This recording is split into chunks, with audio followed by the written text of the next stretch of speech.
take you along the refit of Freebirds, an Etincelle 60. She partially sank in Japan during COVID and grounded on a beach. This year the owner decided to bring her back to life. During several months she was prepared to sail to Thailand.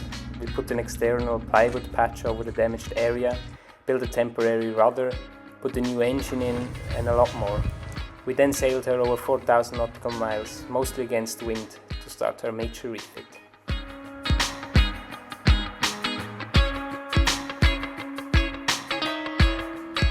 Yes, another week of Freebirds Rebirth. Here she is, proudly.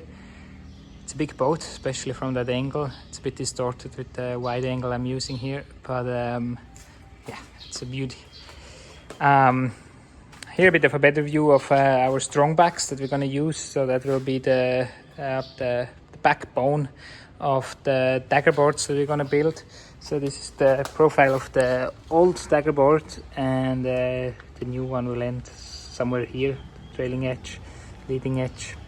So and it's also a bit slimmer, and the whole load of it, these things here have to carry, and that's where all the matching is planned to be happen once we received our CNC cut pieces and we can glue all together. The magic day should be today, let's see. Meanwhile, we received big blocks of plastic, very heavy plastic. So that's the material we're going to use for the bushing. It's a Delrin Pom C, this specific one. And we're going to machine them to get the profile of the Dagger board. And this is where it's going to go slide up and down. In the deck there will be one of these pieces, so 10 mil, and in the bilge it will be 20. There will be a curvature, so it's somewhere between 15 and 18, I think, if I remember right. Yes, so that's exciting. They're not really light, but they have to be. They have to be strong, right? So that's very nice that we got this material sourced here, and it was reasonably cheap. We talked through getting like cast nylon, but this product is so much nicer and not much more expensive. Also, something that arrived this week is this baby here, big Yamaha Outboard. Had a long story. It sank some months ago, and well, in August, and it's now retrieved, and well, it got serviced. There's actually no surprise down here. So the engine looks super nice. They did a great job. I think it's a good example of faith in humanity. Yeah, they did a really great job, even though we were not there. So and then they just put it on a sailboat, and it got sent up here with 2 sailboats that brought it up. And yeah, I think that's very cool, especially about the sailing community. Now let's stay a bit here in the underwater section. Those are one of the skegs that is glued in here. Yeah, it looks a bit lost in perspective, but yeah, it came out really nice. It's definitely sharper than the old one has been, and more functional. So far it's only glued in. There's a little glue running in there, filleting running, and yeah, now the whole glassing in will start. And then just back here, this is where the sail drive will be, and that's the protective element to it. All right, talking about sail drive and engine, their installation is maybe not too far away. So the guys have been working hard on these engine compartments. Obviously the focus is to make this bilge where the bed of the engine is and the sail drive, to make this bilge very smooth finish, so it's easy to clean, and then all the rest. Obviously it also gets a nice finish, but just doesn't have to be a perfect finish. And then back here will just be an anti-slip to walk around. And in all the other walls in the front here, they also get a quite decent finish actually, but they will be covered with probably rock wool, a product to isolate against heat and also the noise, since that engine. Just on top of it is the berth of the aft cabin, so that's quite important. Now another little funny mission this week, I will continue actually next week, is this mast step. So the cables of the entire mast, here sits this big stainless steel bulb on it, or it's actually a sphere shape, and where the entire mast rotates on it. And then through here all the cable used to run, and so there's quite a big channel in here, and then underneath it passes out. So we closed it from there already when we were rebuilding this entire deck, and it wouldn't be necessary. We don't, like, the strength was not needed. It proved itself for some 26 years. But anyway, I'm now filling this up with expanding epoxy, which is a super nice product. But I have absolutely no idea how much volume there is to fill up. So I just go easy and fill like 200 mLs per fill. So yeah, that's maybe still going to take a while. The expanding epoxy I was using is from Sycomin. It hardens out to about 270 kilograms per cubic meter. And originally I wanted to use this to rebuild the rudders, but I'm now rethinking, because I heard it's actually not such a quick process. My idea was to use the one intact rudder I have to create the mold, and then to create per new rudder 2 shells that I can place the rudder stock in between and fill it up with expanding epoxy. The drawback I heard is that, well, first it's a rather dense material. I could get it much lighter if I just use some H80 foam. And the other problem is that sometimes this expanding epoxy doesn't cure out perfectly, and it still leaves some void that can become a problem. So I'm very curious whether you have experience with that, or if you also have experience with just hand shaping the rudders, which I'm now more tempted to do.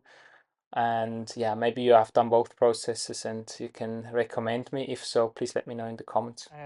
This weird looking thing is the Helm chair, now temporarily fixed with these sleeves that go on to those 2 poles, so the chair will always be removable.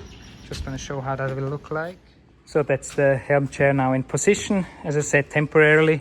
Maybe still moves in this direction and maybe also up and down, but especially up and down will always be easy. You can see how those sleeves, they just go over this carbon fiber here, so you can actually make the whole finish on that already. And later, if you get a bigger cushion or whatever and you want to put it down, you can still just cut it, and it will be to the new level. And yeah, it all in all feels good to me already. How it stands in here, how it looks. You can see that it's off center, but we can still play with this. There's going to be a little podest here, and yeah, it is comfy. I'll take you up here. It supports my weight, that's good. Not sure whether that gives any more better angle here, but it's really nice, especially like if you go for this side then. So that's very, very nice being here, and safe, like with the lean here. Still lift my arm up here. Perfect. And I can see the ocean. Yeah, so that's Story Helm chair, and yeah, it's just a little setup for how far the rudder will stick out, so you get an idea on how these things here work out. Now let me take you quickly into the starboard, where now doors have been fitted in, just like here and here, and the front cabin, which I couldn't really show last week, and it's now already primed, and obviously waiting for a lot of sanding still. And then coming in here, there's also 2 doors here. They're currently being primed, and also a new door here. And this whole furniture, including a little cable pass, comes from the big one here, Most of it will run straight into the engine room, but there's some navigation stuff that has to go up here. And now I take you into the porthole, which I think I've been talking about a lot. Let me put you on wide angle just to see the dimensions of it. It's crazy now that this furniture and the furniture here is out. This volume here it's enormous. It's crazy the difference this makes. So what we're doing here is, you see we removed the stairs. They will come back, we'll build a new back here. This will extend further back. And the work we're doing now is all this subfloor that used to be higher than here. You can see the old level, and that's going to be the new level. So we cut them down, and we're working on all the penetrations it had. So we're closing all these holes. You can see them with foam, and there's going to be big lamination on top of it. And then also installing, like we cut this one big hole to replace all the small ones. And yeah, so that's that they're sealed.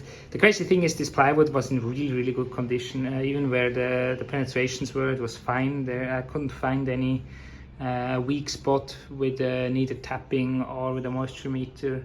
The only bad area is here. So this bulkhead here, you see a lot of penetrations. Also down here, and that's balsa cord.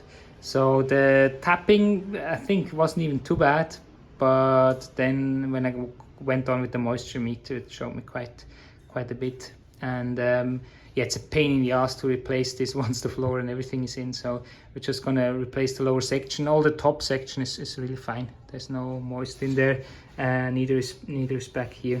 So maybe it wouldn't have been necessary, but better safe than sorry.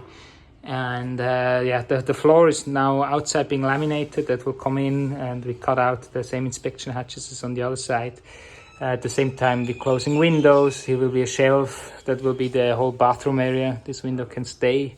Some old through hulls that have to go out. They will be repositioned. That's for the black water tank that will sit against there. Some more through hulls here where the washing machine was, and so on. So yeah, it's a very fast process over here. And I think that's it, what I can talk about. So, as I said, hopefully this evening the Dagger board will be delivered, like the foam pieces, so we can actually start building them. Really looking forward for that. I've been teasing a lot on this channel, so I hope next week I have some results to show. And for the moment I'm just going to show the view. Thank you for everyone that was involved in rescuing that outboard engine. And fair winds to everyone.